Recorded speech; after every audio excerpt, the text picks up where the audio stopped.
আমাৰ দিছপুৰ চলৰ যিটো যাত্ৰা যোৱা ফেব্ৰুৱাৰী মাহৰ 25 তাৰিখৰ পৰা আৰম্ভ হৈছে। গোসাইগাঁও, ইয়াৰ পিছত পৰ্বতজোৰা, ইয়াৰ পিছত আমাৰ কোকৰাঝাৰৰ পিছত খাজলগাঁৱৰ পিছত বিজনীৰ পিছত আমি আকৌ শালবাৰী আৰু মুছলপুৰ কৰিলে আজি ওদালগুৰি আৰু তামোলপুৰ, অহাকালি ভেৰগাঁও লাষ্ট।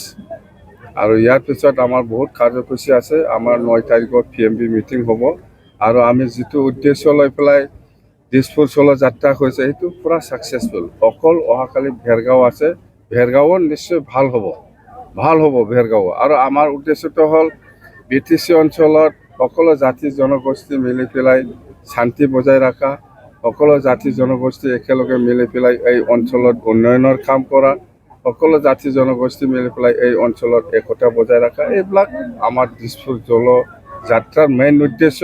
আৰু দিছপুৰত আমাৰ হ'ল BTC অঞ্চলত 15টা ছিট আছে। NDA হিচাপে আমি 15টা ছিটটো 15টা পঠাই দিয়াটো আমাৰ BPF দলৰ দায়িত্ব NDA হিচাপে।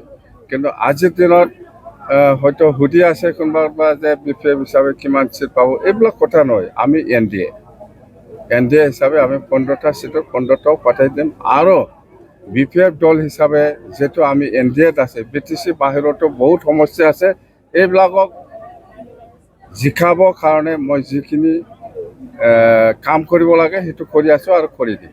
মুখ্যমন্ত্ৰী